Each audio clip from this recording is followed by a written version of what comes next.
you guys pray with me one more time? Father, as I look at Genesis 3, as I hear Alan read it again, I just can't help but feel how relevant it is for every person on planet Earth, and more importantly, for every person in this room right now. There's something here for everybody, no matter where they are, it's there. And the only problem is how inadequate I feel to get it out of there for them to benefit from. And so would you help me in the next few minutes to do justice to what's here? Just what's here. I don't need to be creative. I don't need to go elsewhere. I just need to be faithful to what's here. So would you come and help me to preach, them to hear? We need that. Grant us the grace, I pray, in Jesus' name. Amen. Of man's first disobedience and the fruit of that forbidden tree, whose mortal taste brought death into the world and all our woe, with loss of Eden, till one greater man restore us and regain the blissful seat. Sing, heavenly muse, of the benefit and the privilege of teaching at Bethlehem College and Seminary, and right now, a number of my students and me are going through Paradise Lost. It's the opening lines from Milton's epic of the fall. And as I've been immersing myself in Milton and then immersing myself in Genesis, the richness that has resulted is just astounding to me. I can't express to you how meaningful it is. And so today, we're right here. We're going to talk about disobedience. We're going to talk about forbidden tree, death, woe, loss of Eden, hope of restoration. All of those things are going to be in this sermon. And so we need God's help. And in order to set those up, we need to remind ourselves of where we left things in Genesis 2. So in Genesis 2, you remember last week, we have God's man and woman in God's land, under God's law, on God's mission.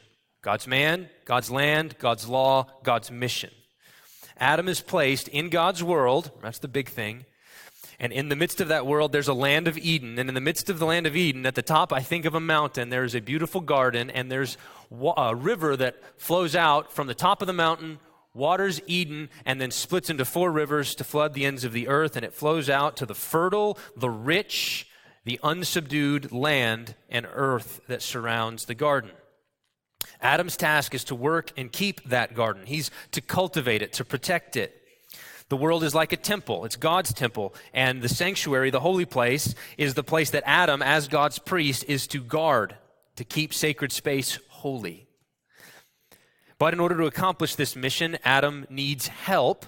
He can't do it alone. He's inadequate to that task. And so God creates woman from Adam's side and commissions them both together to be fruitful, multiply, fill the earth, subdue it, and exercise dominion over fish, birds, and beasts. It's a joint mission that they're on together to expand sacred space, to make the world like the garden. And as they do this, while they both have the same mission, they're both on the same team under God's call, under God's mission, they go at it different ways. Adam, in this relationship, in this team on mission, is the head of his wife, and she is his helper. That is, he is going to be the tip of the spear. He's going to be the one probably to launch out, and she is going to be the one to make it glorious and beautiful. Together, they will be fruitful, and their image bearers that flow from them will make the earth glorious in the way that God designed. And so to accomplish this, there's headship, there's mutual dependence in this relationship, and God is lavish in meeting all of their needs, physical needs, relational needs. He creates a world of yes. He places one no at the center of it. And last week at the end, I argued that the no at the center of reality was truly a not yet. It was a test to see if Adam and Eve would obey God. Would they fear the Lord and then grow up into wisdom and maturity? And because they needed to be tested, in Genesis 3, there came a serpent. Now, the serpent here is described as the most crafty of the beasts of the field. So it's a beast. But later in the Bible, we learn that it's not just a beast, that there's an ancient serpent inhabiting or indwelling, we don't know, I don't know how it works, but behind and through this beast of the field is a darker power opposed to God and at war with human beings. And so here we have the entrance of the devil. Here at this point to tempt and seduce Adam and Eve. And so for the remainder of the sermon, I got 4 goals. I want us to think about temptation. I want us to think about the nature of sin. I want us to think about how we respond to sin, and I want us to see how God responds to sin. That's it, those 4 things. Temptation, sin, our response, God's response. And if we can do that, I think that God will massively meet with us. I pray he does. So let's look at temptation first. So I mentioned in a previous exhortation, I think, that Adam and Eve were called to faithfully name God's world. To say what they were to say about the world was to reflect the way the world is as God made it. When the serpent comes, this is a good example, he is unfaithfully naming the world. So if the call is, say what's true about the world in order to flesh out and make people see what the world really is, the serpent comes along and tries to obscure the way the world really is. He twists the world into a monstrous image, first in the form of a question and then in the form of a declaration. And I want you to notice this. So when he comes, he says, did God really say you may not eat from any tree in the garden? You see the subtlety there? I don't want you to pass over it too quickly. It's not just a question about, did God really say what he said? The serpent changes what God said. Do you see it? What kind of world did God make? What's the world really like? God made a world of yes with one no. Okay, one no in a world full of yes, and the serpent takes that true feature of the world, the no, and he blows it all out of proportion. He turns a single prohibition into a total prohibition. God made a world of yes. The serpent describes it as a world of no. You can't eat from any of these trees? None of them? Is this a world of no? And he brings that to Eve. He presents a false world to her, a world of no, and says, is that the world you live in? And in doing so, he presents a false God. Okay, the real God is lavish. This God in the world of no is a miser. He's a killjoy. He's a cosmic tease who creates all of these beautiful enjoyments and these delightful fruits and then says, don't touch them, don't taste them, you can't have them. That's the God that Satan presents to Eve. And has been presenting to you and to me for the last 6,000 years. The serpent presents a stingy God and a forbidden creation, and he asks, is this the world? Isn't that the world that you live in? And the plausibility of the serpent's lie is owing to the fact that it's based on a truth. There really is a no in God's world, but it's not a world of no. God is not a forbidder, he's a father, a lavish one. And so the serpent creates a false world and he invites the woman to live in it. Now she comes back and she corrects him, she does. We've got some questions about, she adds that little bit about don't touch it, and we can talk in the couple weeks we got the Q&A. We should bring that up. I don't want to get into here what's going on with the or touch it. God didn't say that. I have questions multiple directions there. But regardless, she corrects him and says, no, he just said we couldn't eat from the one in the midst of the garden, that one in the middle. And then the serpent comes back to her, undeterred, and he says, not now in the form of a question, but in the form of a declaration, you will not surely die. Is this a world of no? Which world? Where do you live? What kind of world is it? What kind of God do you worship? Now he's a liar. He's an idle threat maker. He didn't mean it. It's not true. What God said is not true. And again, the reason this is plausible is because he bases his lie on 2 truths. Maybe this is the origin of that silly game, right? 2 truths, 1 lie. You will not surely die. Notice that, look in the passage. You will not surely die. That's the lie. That's a lie. It's not true, but it's based on 2 truths. 4, God knows that when you eat of it, your eyes will be opened. That's true. And you will be like God, knowing good and evil. Also true. And we know it's true because in verse 7, their eyes are opened when they eat it. And in verse 22, God says they now know good and evil like he does. So you won't die. Instead, here's 2 true things. And she goes, those look like they're true. So what do we learn here about temptation? This is, again, what is temptation? Not just here in Genesis, but for all of us. At root, temptation exaggerates true features of the world and minimizes or denies true features of the world. You follow that?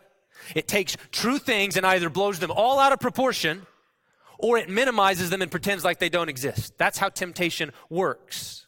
It creates a false reality, a fantasy world, and invites you to live in it. It tells us, don't believe what God said. Believe lies about him. He's a miser. He's envious of you. He's trying to hold you back. He's keeping things from you. He's a forbidder. He's not a father. That's what temptation is always doing to us. And the applications there are endless. I won't have time to go into all of the directions. I hope that you can get that core and see in your anger, in your temptation to anger, you're being invited into a false world. In your temptation to lust, you're being invited into a false world. Often there's true pieces. There may have really been an injustice done to you. But the anger of man does not work the righteousness of God. The short-term pleasure that you will have if you chase the lust is real, and it is so fleeting and so empty. And the only reason it works is because in the moment of temptation, it masks the true consequences. It minimizes that and blows this out of proportion. That's how temptation works. It's a false world, falsely named, and invites you in. So when you're being tempted, remember, this is a monstrous thing I'm being invited into. There are lies in the midst of this. This is a distortion of reality, and root yourself in the way the world really is and resist. Second, what about the nature of sin?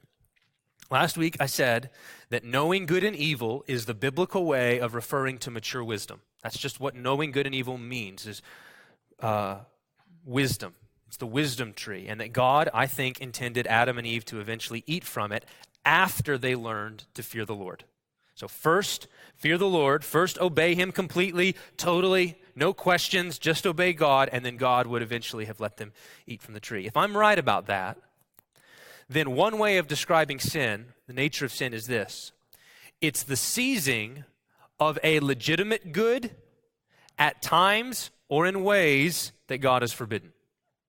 That's what sin is.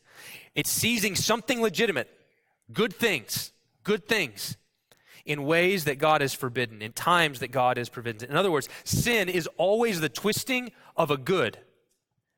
It's always the twisting of a good. At root, there's always some real good there, some real good desire that's present that's being twisted and corrupted because it's being done in ways that God has forbidden. So, for example, in this passage, when Eve sees that the tree is good for food, she's right. When she sees that it's a delight to the eyes, she's right. When she sees that it's desirable to make one wise, she's right. All of those are true, and yet God said, don't eat of it. And instead of trusting God and fearing the Lord by respecting his boundaries, she seizes the good on her terms, not his. She grabs it, she goes after it in direct violation of her Father's command. And so you might say, here's one way. The fruit of sin, the root of sin is pride, doing something on your own terms. Or you could say that the root of sin is a quest, a lust for autonomy. Okay, pursuing the attempt to live to yourself apart from God and his boundaries. I am a law to myself. I don't need God's law. I have a law to myself. You could say that is it. Or you might even just say the root of sin is impatience. Pursuing a good out of order rather than waiting for God to show up.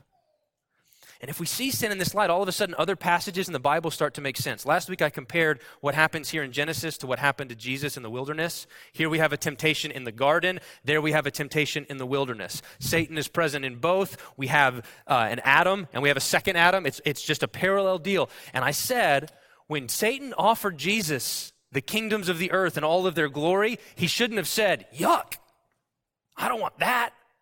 He should have said, yeah, kingdoms of the earth, all their glory. That's why I'm here. That's why I'm here. But I'm not going to get them as a gift from the devil. I'm not going to get them. I'm not going to seize them. I'm not going to grab them. I'm not going to take them now. There's a different path I have to walk in order to get there. So instead of seizing it as a gift from the devil's hand, worshiping the devil and taking it, Jesus waits to receive it from his Father's. The devil wants him to take the shortcut. Jesus takes the long route. As Philippians 2, think about this passage in light of what we've said. Jesus refuses to take the shortcut. He did not consider equality with God a thing to be grasped. In other words, a thing to be seized, grabbed, taken by force, on my own terms. Instead, he took the form of a servant. He became nothing. He made himself nothing. He took the way of obedience. He made himself obedience even to death on a cross. He said, I'm going the route of obedience, fearing the Lord, not seizing equality with God. Right here, it's mine. And what happens as a result, according to Philippians 2?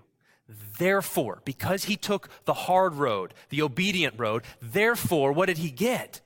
God has exalted him to the highest place and given him the name that is above every name, so that at the name of Jesus, every knee should bow in heaven and on earth and under the earth, and every tongue confess that Jesus Christ is Lord, to the glory of God the Father. He got what the devil offered, but he didn't get it from the devil. He chose the harder path of obedience. And so Christ shows the path we could have taken. And so sin is seizing a good out of order or in a way that God has forbidden. Now, our response. So temptation, it's a false world. We're invited into it. Sin is seizing something that's good in a way that God has forbidden. And then now we see, what do we do when we sin? After they eat, the passage says their eyes are open. They see that they're naked and they're ashamed. They're ashamed. They cover themselves. And it's worth reflecting for a minute on the meaning of nakedness. This was in last week's sermon. I didn't have time. But when you read in Genesis 2:25, it says, they were naked and they were not ashamed. Most of us rightly recognize that this means they were innocent. They were sinless, right? They don't have anything to hide from. So that their nakedness was indication of their innocence. And we know that because that's the way the Bible says clothing is for. Clothing covers nakedness. We're going to see that in a little bit in Genesis 9 with Noah. So they have no sin, therefore no shame, therefore they're naked. So one of the functions of clothing is to cover shame, but it's not the only function in the Bible. Clothing in the Bible is also about giving glory and giving authority. Okay, just think about this. Some of you who know your Bibles, you'll begin to think of passages that reflect it. For example, not even Solomon in all his glory was clothed like the lilies of the field. So it's clothing. It's the glory of his office that he's clothed in that makes him glorious. Or when Joseph in Genesis is elevated to the right hand of Egypt, when Pharaoh makes him basically vice Pharaoh in Egypt, what does he do to indicate that? He gives him a new royal robe. Same thing with Daniel. When King Nebuchadnezzar elevates him to the same position in Babylon, what does he get? He puts a new royal robe on his shoulders to indicate he's now clothed like a king, like a ruler. The prodigal son story does both of these. When the father in that story runs to his son coming back from the pigsty, he says, "Bring out my robe, the best robe." And he throws it over his shoulders. Why? Two reasons, I think. One is cover the shame, the dirty rags that he's been rolling in the pigsty. Cover that up. That's not who he really is. He's my son. Second, he's my son. He is the heir of everything. He's not coming back as a servant. He's my son. Here's my ring. So rings, clothing, all of that is meant to indicate authority. So when we come to the nakedness, back again in Genesis, I think we're intended to see that just like the prohibition of the tree of wisdom, Adam and Eve are innocent and immature. And if you want to make the connection to children, young children at this point, I'm not going to stop you. Right? Their parents know what I'm talking about in terms of nakedness. Just as God intends for them to eventually to eat from the tree of wisdom, I suspect that at the right time, when they would have eaten from the fruit, their eyes would have been opened, they would have known their nakedness and said, we need clothing. And God would have been there to clothe them. To clothe them not with fig leaves, but with glory. And I'll give you another reason why I think that in a minute when we come to the end of the passage. But instead, he's not there. They've seized it out of order. They see their nakedness. They try to clothe themselves. They sew fig leaves together, and they try to hide among the trees. And this is our first response to sin right there. We hide. We hide. We think that camouflage can keep God from seeing us. Isn't that insane? How foolish. We try to hide. Right now, I think there are probably some of you in this room that are covered in fig leaves hiding among the trees. And you're trying to hide from everybody in this room, from other people, and you might be somewhat successful at that. Fig leaves can't hide from other people, but God's not fooled. He sees you. You hear me? He sees you. He's not fooled. All of us, Hebrews 4, All of us are naked and exposed before the eyes of him to whom we must give account. All of us. He sees whatever it is. When I said you're hiding, whatever came into your head, and I bet everybody had something. He sees it. He sees it. And you have two choices. You can keep trying to camouflage it, or you can come out. And you think you're coming out, and it's going to be the worst thing in the world, and it's going to be hard to come out. But that's not the end of the story. Keep listening to the rest of the story and come out. Shame is not the end of the story. Second response to sin. So first is hide, covered up.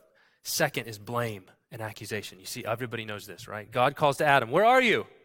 Adam says he was afraid because he was naked and he hid. And this is just like a kid right here. This is like a child caught with his hand in the cookie jar, caught in his disobedience. The explanation for hiding gives away the game. I was afraid because I was naked. And God goes, "Who told you you were naked?" Shoot. I knew I shouldn't have said that. I could have come up with something better. Who told you you were naked? And then notice what Adam does. Notice. Everybody look at it. Verse 12. The man said, "The woman whom you gave to be with me, she gave me the fruit of the tree and I ate." Now, there are three people. Okay, we're going to exclude the beast of the field for a minute. Exclude the devil. There are three people on planet Earth. Adam just violated God's direct command, and he says, there are three people. There's God and Adam and Eve, and God says, it's y'all's fault. The one person whose fault it isn't is Adam. The woman, it's her fault that you gave me. I would have obeyed if you hadn't given me her. That's why I ate. It's her fault and it's your fault. That's what Adam's implying. And then look what Eve does. It's everybody's fault except Adam, so God turns to Eve and says, "What have you done? What have you done?" And Eve goes, "That serpent deceived me. He did it. It's his fault." She follows Adam into the blame game. And so just think about blame. The command was, don't eat, and both of them admit, I ate. So there's no disputes about the facts. But both of them try to justify their action by deflecting blame. I ate, it was her fault and yours. I ate, it was the serpent's fault. This is what we do. We sin, we cover it up, we camouflage, we hide, but when we're exposed and caught, we say, yeah, I did it, you're right, but, and then there's always an explanation. There's always a justification. There's always a reason. My sin, if I sin, there's reasons for it. Your sin, it's just because you're a wicked person. We blame something or someone else as a way of getting off the hook, and again, the applications are endless. I want to drill down more now that we've got that blame piece on the table. Look at the sequence of events again. Okay? I want you to think about three stages, particularly to Adam's sin at this point. Adam was called by God to guard the garden, protect sacred space, keep it, guard it. And then here comes a serpent lying to his wife and blaspheming his God. He's a forbidder, he's a miser, he's a liar. And what does Adam do? Nothing. He's just passive. And we know he's there, right? Look in verse 6. She took of its fruit and ate. She also gave some of her husband, and here's the key phrase, who was with her. He's been with her the whole time, watching the conversation, saying nothing. He should have picked up a sword and killed the dragon to protect his wife. That's what he should have done. And instead, he just stands there. I remember one person, a friend of mine saying one time, those who fall into sin never fall far. Those who fall into great sin never fall far. And what he meant was, there's always prior to the great sin, the big sin, there's always a drift. There's always just a going with the flow, a gradual drift, small compromises that numb the conscience, failures to act, weak resistance, blame shifting, whatever it is, there's always some kind of going with the flow. There's a passivity. That's stage one. Adam just is passive. Stage two. After Eve eats, she offers some to him. Now Adam has a choice at this moment. She's eaten. Here it is, Adam. He has a choice. And Paul says this is a huge deal in 1 Timothy chapter 2. Paul says, Eve was deceived, not Adam. And oftentimes we read that and think, oh, that just means women are more gullible than men. Like, we think that the fact that Eve was deceived and Adam wasn't somehow means that Adam is more intelligent or better. That's not what the point is. The point is Adam's sin was high treason. Here's why. Eve wasn't created when God gave the prohibition. She wasn't around when he said, don't eat from that tree. She got information secondhand from Adam. And Adam just sat there while the serpent said all that and did nothing. Adam's not objecting. The serpent, it's good for food. It's a light to the eyes. It's eye to make one wise. All of that's true. He's not saying anything. Okay, she's tricked. She's deceived. What's Adam doing? He knows good and well. He sat there before God when God said, don't touch it. Don't eat it. He knows it's a lie. He knows it's a lie. And now here she is, bone of his bone, flesh of his flesh, holding it out. And Adam goes, I have a choice. Her or God? I choose her. When Paul says that Eve was deceived, not Adam, he's not paying Adam a compliment for his intelligence. He's condemning him for high treason, high-handed sin. How dare you be faced? I mean, few of us ever feel the weight of this choice. It happens to us too, where you've got to choose between God and fill in the blank. And it's just clear as a day, clear as a bell, right there in front of you, and you look at it and you go, it's either faithfulness to God or it's sin. I choose sin.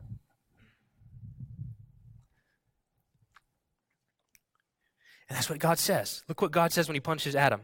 Because you have listened to the voice of your wife and eaten of the tree of which I commanded you, you shall not eat. You hear what he said, what God's doing there? You listen to her, not me. You listen to a creature and not a creator. You loved her, you wanted her more than you loved me and wanted me. You put her in the scales with me and you said, she's more valuable. This is where the drifting leads. That's the stage 2. Stage 1 is passivity. Stage 2 is idolatry. High-handed idolatry.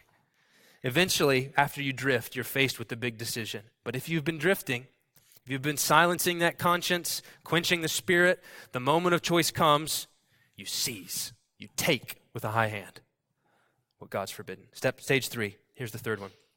Abuse.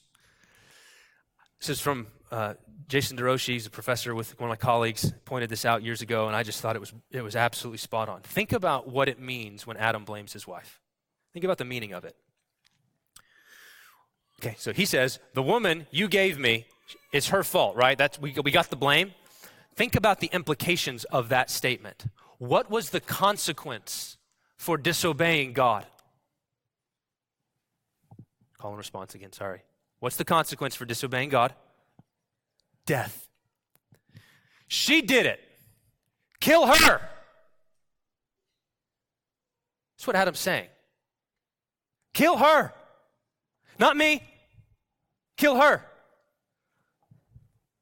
When Adam blames her for his sin, he is effectively saying, kill her, not me. And this is upside down. He's supposed to protect her. He's supposed to guard her. He should have said, kill the serpent. Stop this. And instead, he exposes her to judgment. He says, here, stand in front of me when the axe comes down.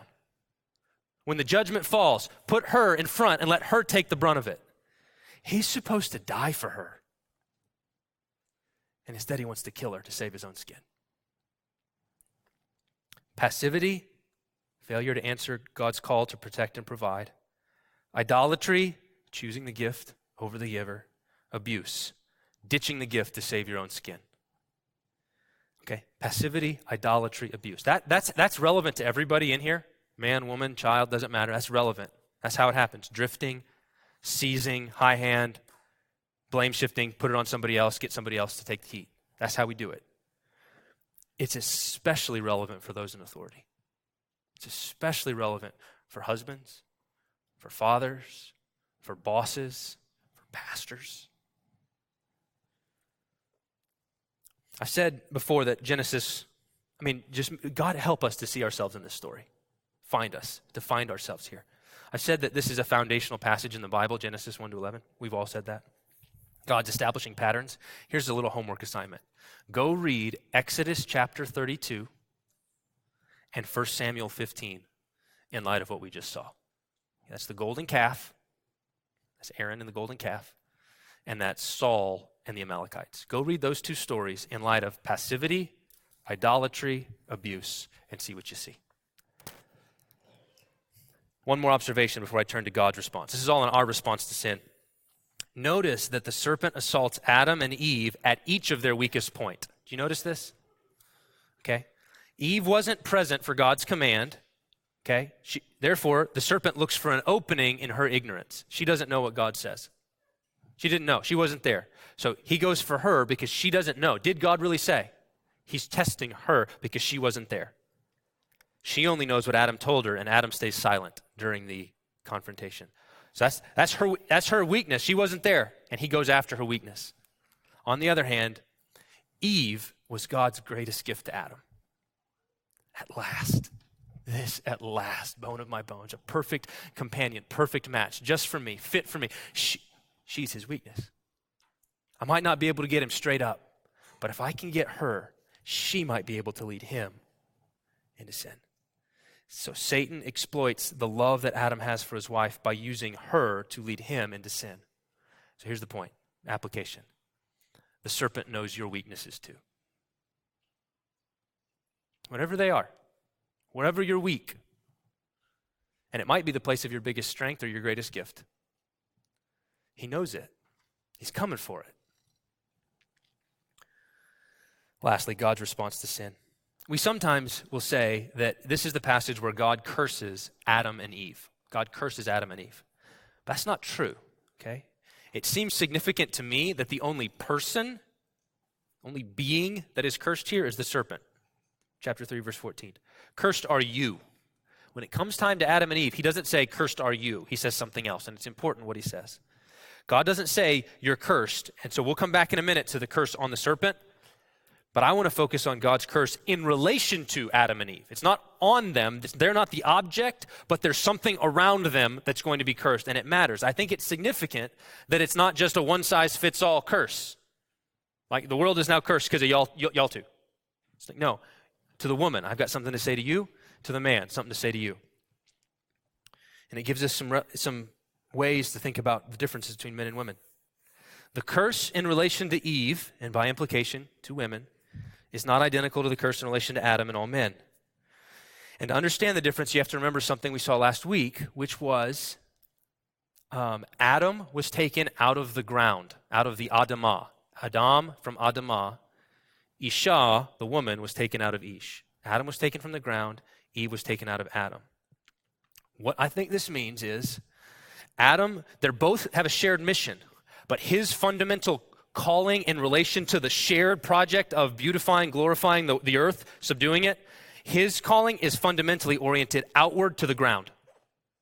Okay? He's taken from the ground, he's oriented to the ground. She's taken out of him, she's oriented to him. You follow that? So your origin is determining a tendency in your orientation, a direction. Her directedness was to the mission under God, but to him as his helper in accomplishing the shared mission. Does that make sense? So the ground is his fundamental calling. He is hers in relation to the mission, which is why Paul can say in 1 Corinthians 11, woman was made for man, man was not made for woman. Does that make sense? That's what Paul's getting at there. So they're both made for God, but he is God in the world, out, tip of the spear. She is God in him, accomplishing the mission by being his helper. That's the picture we get in Genesis. He and their children is her fundamental calling. That's what she's for.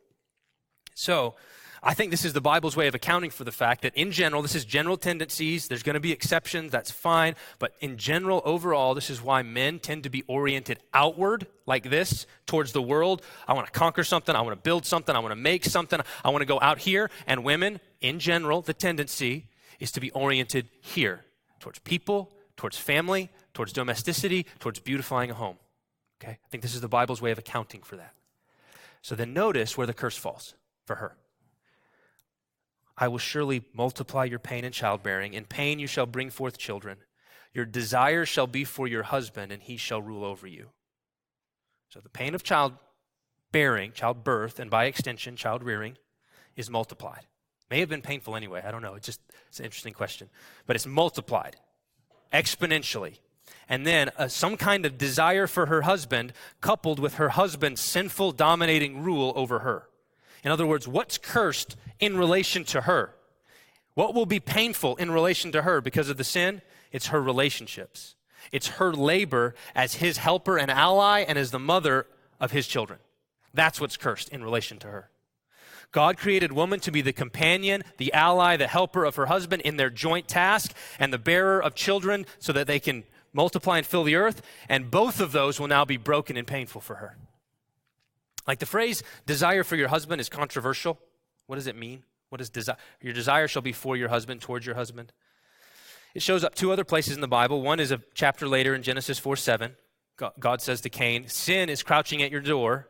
Its desire is for you, but you must rule over it. It's just like this passage. And the other is in Song of Songs 7:10. I am my beloved's, his desire is for me. And so at the very least, the common thread in both of those is that there's a connotation of this desire that's possessive. That's possessive. That there's an ownership. There's a desire to own in the phrase. A lover wishes to possess her beloved or his beloved, and sin desires to possess, even devour, crouching like a lion to devour us. And so the curse in relation to woman is that apart from God, so God's out, she's outside the garden on her own. Apart from God, she will want to possess her husband and her children in excessive ways. And it will take different forms for different women. It's not one size fits all. It could mean a kind of neediness and a hunger for male affection. It could be manipulation, using whatever means at her disposal to manipulate and control and get her way. It could be in the form of outright possessiveness. C.S. Lewis once said, she's the sort of woman who lived for others, and you could always tell who the others were by their hunted expression. Right? She's sort of a woman, I live for other people. Yes, we know. That's what we're hiding. Duck, okay? And it's funny because we know that we've seen that, we've been that.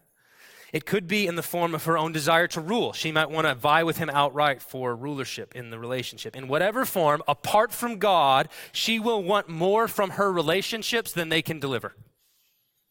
She was made for husband and future children. Without God at the center of her life, regulating that, they will take on a significance for her that will inevitably disappoint and frustrate and cause pain. And the capstone is that she will be at the mercy of the man who just accused her and blamed her to save his own skin. He's the one who's going to rule. Not sacrificial headship, sinful domination. He will treat her like an enemy to be crushed. The way Cain is supposed to treat sin, he's supposed to stomp on it.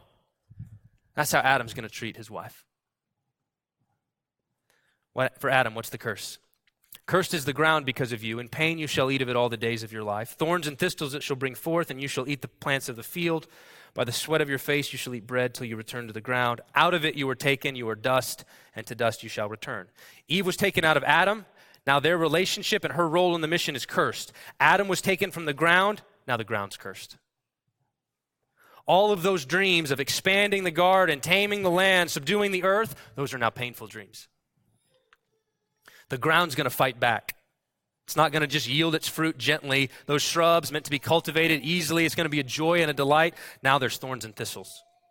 Labor and work were designed to be a pleasure for man, a gift, a blessing. And now it will be hard and painful and vain. And of course, the ultimate vanity is death. You're dust. And to dust, you're going to go back. You're going to return. Adam, this is what God's saying. You will work hard your whole life. You will sweat. You will bleed so that you can eat and provide for your family. And then you will die and you won't get to enjoy any of it. Now go read Ecclesiastes in light of Genesis 3.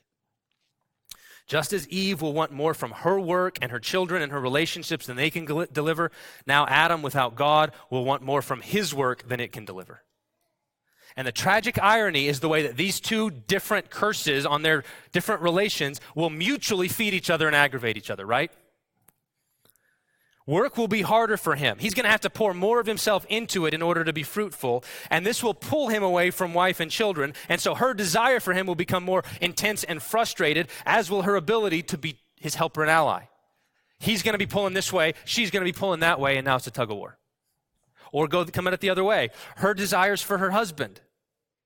She'll have increasing expectations and demands of him, and as a result, he's going to pull away.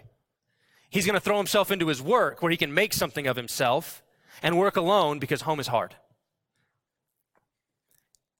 Constant tug of war, no winner. And what's remarkable to me is that in 4 short verses, God is able to describe 90% of the marital conflict in this room right now.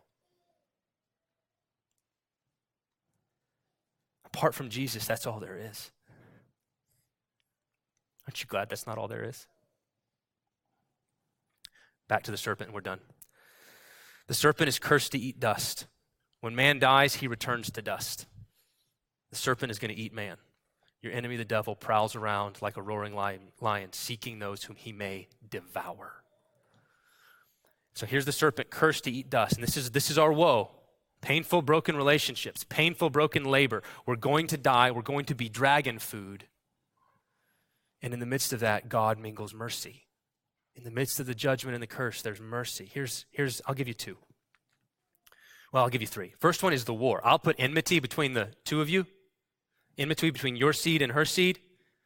And this is mercy because we may be serpent food. He may be trying to devour us, but now there might be a way to fight back.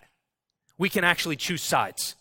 So the question becomes, if there's a war between the seed of the woman and the seed of the serpent, whose side are you on? Are you seed of the woman or are you brood of vipers? That's the question. Every human being must confront which side are you on in this war. That's mercy number 1, is that it's a war and not a giving over totally.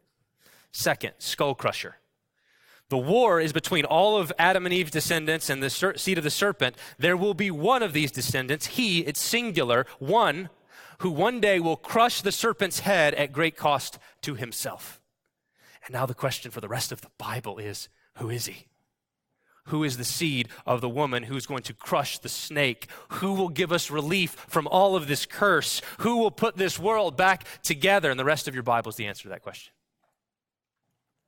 Finally, third mercy, new clothes. Yahweh himself in 3:21 replaces their fig leaves. He kills animals and clothes them with their skins. And I think there's 2 things happening here. One is sin requires a covering. And a covering requires death. For sin to be dealt with, blood must be shed. And the animals take it instead of us. Second, there's a word play happening in here. I just want to flag this for you because I think this is amazing that God does stuff like this. There's a word play in Hebrew that works. The Hebrew word for skins is or. It sounds like or, okay? So clothe them in garments of or. But there's a homonym in Hebrew, a word that sounds the same but is spelled differently and means something different. It's also or, and the word or means light. Light. So remember I said that I thought God intended to clothe them? And I think at this point there's this tragic irony where God is saying, God clothed them with garments of or, and you should be hearing, but it might have been or, light, brilliance, glory. Instead, bloody animal skins. Just judgment, mercy mingled, which brings us to this table. We were exiled. Worst thing that happened. Pastors can come, worship guys, you can come. We were forced at sword point to lead paradise. To leave just a sword guarding the way. You can't come back. You can't be with God. We lost God. We lost God. And at the table, God welcomes you back. It's a table of death. It's a table of judgment. It's a table of curse. It's a table where a body was broken, blood was spilled, represented here by bread and wine. It's a table of judgment, and it reminds us that the wages of sin is death, but it's also a table of mercy. When God judged Adam, he proclaimed death and he promised life. There will be hope in the future. And at this table, we proclaim death and we ache for life. We proclaim the Lord's death until he comes. And more than that, we proclaim the skull crusher, Eve's offspring, has come. He's got a bruised heel, bloody side, and he's given us new garments, new clothes, and a new name. His body's the true bread. Let us serve you.